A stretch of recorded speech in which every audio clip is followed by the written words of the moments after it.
In the past, it was a staple of kidnappings for the hostage to hold up a newspaper to prove that they're still alive. The problem with me is that I started reading the newspapers I was holding up, although I'm still, as you can judge by our social media overlords, in captivity. Nevertheless, I'll try my best to get what news I can out to you, given the constraints. First up, stories on the domestic news front that I'm tracking.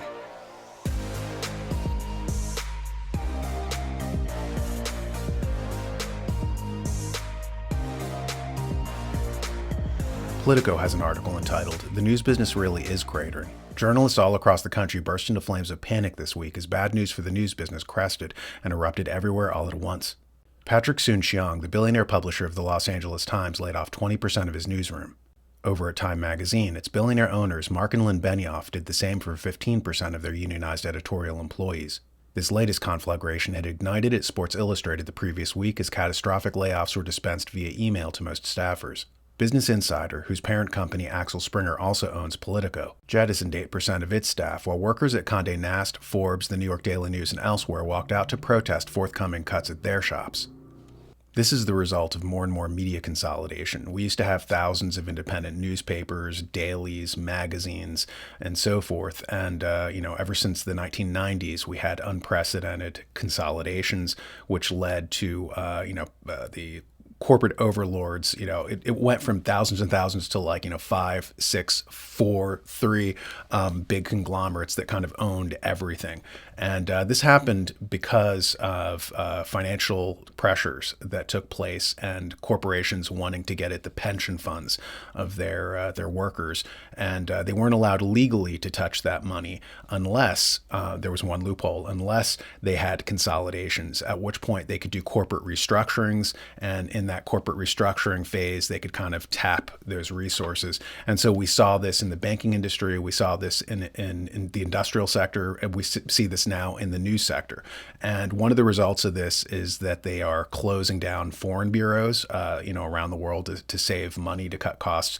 They're duplicating news. So you might be in a region like Massachusetts and you're getting news from South Carolina because, you're all reading off the same script. You're all getting the same packages from a centralized bureau and location. So local news reporting is dying. And it used to be the local papers that would do reporting for state houses, for legislators on the state level. And this is gone by the wayside. So the average news consumer is getting, lower and lower qualities of journalism. And this is why so many young people are turning away from legacy media and why it's dying. But this may be a good thing, because with the death of the mainstream media, we get to fill that void. And this is terrifying the power elite. A lot of people have this feeling like the game is so rigged, it's already been won, and we have no chance of stopping it. And that's not true. In fact, if anything, I think we might be winning it. Throughout our lifetimes, there's been a number of ways that the rich and powerful have, let's say, controlled our lives and the world. And I'm going to show you how every single one of those tools is crumbling underneath them. Let's start with news and the corporate media. By every metric, it's failing. Cable news viewership, social media interactions with news sites, live TV viewership. In November 2023, Fox News had an average of 1.7 million viewers per day. Dude, I get more views than that some days on TikTok, let alone people like Joe Rogan. But notice that of those 1.7 million viewers per day, almost all of them were over the ages of 55. The dark bar is anyone 25 to 55. The blue bar is their total viewership. So it's all boomers sitting in their chairs watching news. Or this article from Bloomberg, time spent watching TV has dropped by 3 hours over the last decade. But real quick, we went from spending almost 9 hours a day, excuse me? We used to watch an average of 9 hours of TV a day. Who are you people? But it doesn't stop with cable news. All of Hollywood is screwed right now because no one's going to the movies. I'd imagine that part of that is because their movies have sucked. And I'd imagine that part of that is because a lot of people are starting to realize that a lot of the movies that they're putting out are kind of just corporate propaganda for ideals they want us to champion, instead of genuine entertainment made by genuinely creative people that just want to create amazing storytelling. Plus, they've been taken up by streaming, and streaming has not been going very well from a financial standpoint. Even sports viewership is down, aside from the NFL. All the other sports are tanking. And when the Roman Empire is falling and they can't even get people to watch the circuses and eat the bread, there's problems. Speaking of bread and circuses, the music industry, which has long been used to control what young people think is cool, that music industry is also failing. So if we adjust the growth of the global recorded music industry from 1999 to today, and we account for the M2 money supply, you will find that the music industry has not only not kept up with inflation or the growth of the money supply, it's actually lost against the growth of the money supply. That means that during the most insane everything bubble to come along in ever, the music industry failed to even beat inflation. All of these industries are slowly failing right before our eyes, and it's all happening for the exact same reason. And they all center around technologies that allow us to entertain ourselves, allow us to inform ourselves, allow us to support one another instead of giant businesses. He makes a really good point about how it's only boomers watching Fox News and tied to legacy media. Young people have different behavioral patterns. Societies rise and fall on these demographic shifts, which is why this recent article is very interesting. The Visual Capitalist has a piece entitled Mapping the U.S. Median Age by State. It says, in 2022, the median age for the United States as a whole was 39 years, but the median age by state has a lot more variance. Some states have more work or school available for younger workforces and families. Others have better work or retirement support for older populations or are struggling to attract families. Overall, Maine had the highest median age by state in 2022 at 45 years old. That puts it on the higher end and in line with countries like Italy and Greece. On the flip side, Utah, 32 years, and Washington, D.C., 35 years, were the youngest American states or jurisdictions by median age. Utah's is closer in line to the global average, which is 31 years of age in 2020, according to UN estimates. The French sociologist in the 19th century, Auguste Comte, famously said that demographics is destiny. And we see the rise and fall of the business cycle predicated on this, kind of like older people aging out, and it creates a void. And then the younger people, get in there and it creates booms and busts, like in real estate, as an example. Real estate went up in value because the boomers were the world's history's largest generation, and their need to start families and buy houses drove the real estate market. And so we saw an upswing for decades. But as they're aging and downsizing and putting those houses on the market, it creates a glut, which, kind of has downward sloping pressures, at which point naturally young people would be able to buy in. But unfortunately, these things are being manipulated by hedge funds and the government, and they're trying to keep, housing prices artificially high. So we're seeing like kind of a manipulation of the business cycle right now. But just generally, as a general rule, there's a great book called The Demographic Cliff by Harry Dent. And Dent talks about how, as an example, 43 years of age is the point at which people buy the most potato chips, right? So demographers kind of follow this stuff, economic demography. In the early 20s, people usually buy technology gadgets, smartphones, laptops, furniture for first apartments, budget-friendly cars. The late 20s and early 30s, they buy products like upgraded technology, home appliances, refrigerators, washing machines, cars, furniture for more established homes. In the mid-30s, they buy family-sized vehicles, minivans, SUVs, home improvement items, furniture for family spaces. In the early 40s, snack food, as I said before, family vacations, midlife crisis cars, home renovation projects. By the late 40s and 50s, high-end electronics, upgraded vehicles, travel experiences, investment in larger homes. The mid-50s to 60s, they buy luxury items, they do more travel, home upgrades, retirement planning.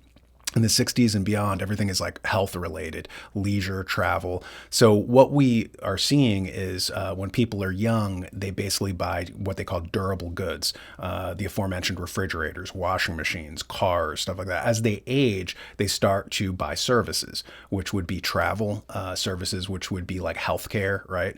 And so this is why you see a lot of the big money transitioning away from information technology to biomedical, the biomed sector, pharmaceuticals, investing in old folks' homes, because they're watching the aging of the West. 2020, I think, was the first year when we had more retirees than births. And that had never happened before in human history. So a lot of people are kind of following these trends as the United States ages, Canada ages, Western Europe, Japan, China, all these places are aging. So it seems like a good bet for these people to to kind of, invest in the sectors. There is, however, there are countervailing trends, however, where they're trying to rejuvenate these countries through importing, masses of people, mass migration, right? The average age of a white American, I think now, is 54 years old. The average age of a person coming in illegally from, South America is 7.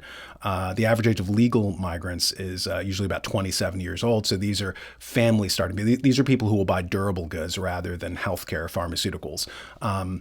Watch Fox News, the aforementioned Fox News. All the commercials that are aimed at the boomers now are things like pharmaceuticals and insurance, vacations, cruises, stuff like that. So services. But a lot of people in corporate America are okay with importing massive amounts of new consumers that will buy those durable goods, that will buy those refrigerators and those washing machines and stuff like that.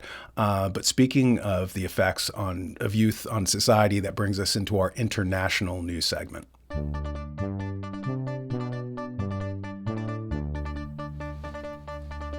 The Mona Lisa was vandalized over the weekend. Protesters hurled soup at the Mona Lisa painting in Paris on Sunday, but it was protected from damage by its glass casing.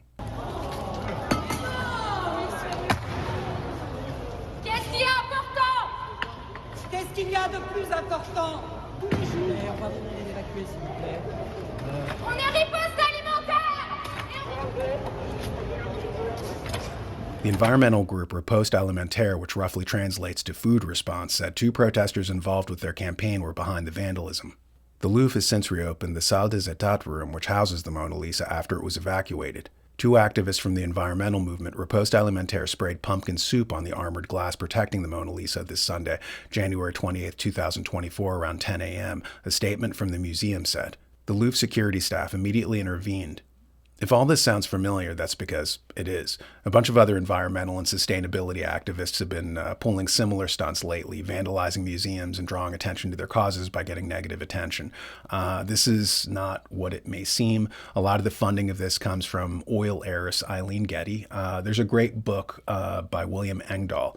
And in that book, which is entitled A Century of War, he talks about big oil's manipulation of both sides. They're playing both sides. And one of the things that they like doing is strangling off oil supplies, because when they do that, it actually makes oil, like, scarcity imparts value. So they can charge more for oil if there's less of it. So you'll see oil companies pretending to be eco-activists, calling for, we need less oil, less degradation to the environment. The ecology is more important. And so Engdahl points out that a lot of these environmental groups are funded by big oil. The first was Friends of the Earth. And then there was Robert O. Anderson, the oil magnate, did the Aspen Institute.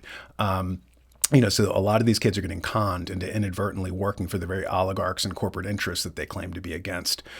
To be young and stupid again. A theme which brings us to our News of the Weird segment.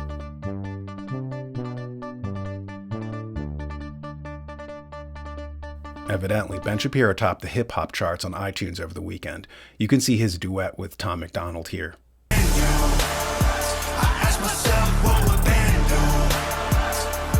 Let's just keep it real facts. Don't care how you feel, man. If you want my pronouns, I'm the man who don't respect. Let's look at the stats. I've got the facts. My money like Lizzo, my pockets are fat. Homie, I'm epic. Don't be a wap. Dog, it's a yarmulke, homie, no cap. Look at the graphs. Look at my charts. You're blowing money on strippers and cars. You go into prison, I'm on television. Dogs, no one knows who you are. Keep hating on me on the internet. My comment section all woke Karens. And I make racks off compound interest. Y'all live with your parents. Nikki, take some notes. I just did this for fun.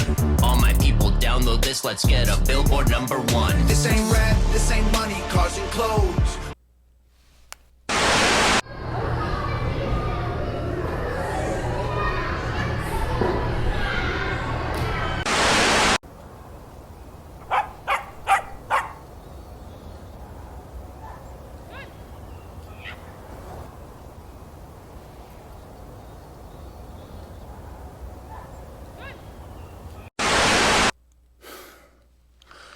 Sorry about that. I just had to cleanse myself, especially given the fact that Ben Shapiro in 2022 donated $100,000 to an organization that is flooding migrants into the country. Here is a video that Ben probably doesn't want you to see. What was that? Oh, no, I can. No, you can't. No, I can. Thank you. What's your name? No. Are you guys? Who are you guys with? No. We can't answer that question. Jewish Family Services. So there we go. That's one of them. That's okay. So why were you telling people not to talk? Because you're being rude to them. You're in a free country now. Yeah. Don't let people like this tell you what to do, okay? You're in a free country now. That's what America is, a free country. Is there anyone here from your organization that can talk to us? They're calling somebody. I'm sorry you guys have to see this. Unfortunately, a lot of the organizations that are pretending to help are just making money. These guys make money off of your suffering, unfortunately. So I'm sorry you have to see them. I was having some good conversations with people in line. She went up and rudely told them not to talk to me. I asked her why they shouldn't be talking to me, and she said I was being rude to them. This is it though. You got these controlling communist organizations that then they have people come in through this process. They make money on all this. They get grants from the federal government, which you pay for, taxpayers pay for, and then the people come across. I want to talk to them. We're having a good conversation, and she shuts them down. This is the problem. These organizations are the problem, and they're making millions of dollars. And this whole new CVP1 application process, Biden and Mayorkas are pushing through. It's basically just a way to bypass and change the definition from illegal to legal. And that, folks, is how you kill a country. You weaponize mass migration, you get the Trojan horse in there, you play on people's heartstrings, and you essentially, as we mentioned before at the top of the show, demographics is destiny, according to Auguste Comte. If you change the population of a country, you will change the ethos of the country. Hegel says that. Hegel says that the constitution of any country is the embodiment of the ethos of a people. And he said the sole purpose of the government is to perpetuate that ethos into posterity. So if you change the people, you're going to change the ethos. And for those who don't know, ethos means like the feeling of something, right? Like a theme park, the ethos of a theme park would be fun. The ethos of a relationship would be romance, right? So you want to maintain those ethos. That is the very definition, by the way, of ethics. Ethics comes from ethos, to maintain the ethos, the integrity of something. So to maintain your national identity is ipso facto ethical, because you are maintaining the ethos. To destroy the ethos of a country is ipso facto unethical. That is how you kill a country. And that brings us to the subject of killing, which brings us to the subject of death, which takes us into our obituary segment.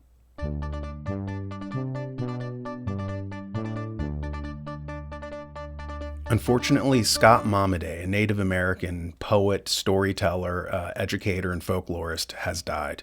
Momaday died Wednesday at his home in Santa Fe, New Mexico, publisher HarperCollins announced. He had been in failing health. Scott was an extraordinary person and an extraordinary poet and writer.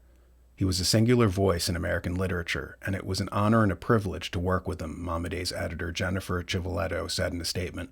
His Kyoto heritage was deeply meaningful to him, and he devoted much of his life to celebrating and preserving Native American culture, especially the oral tradition. Notice that last phrase, that he spent a lot of his life preserving the traditions of his people. This is ethical, right? He's trying to preserve the ethos of his people, and his people, of course, went down because they didn't control the borders. There was demographic changes, and, they were the ones to suffer the brunt of that. So is history repeating itself? I don't know. We will cover these topics more in greater depth as we go along, but for right now, thank you for watching, and I'll see you next time on the show, or as I like to call it, that suspicious gap in my resume. See you next time. Consider subscribing to my new podcast, Classic Paranormal. It's a clearinghouse for lost real-life accounts of true ghost stories. It's found on Apple Podcasts.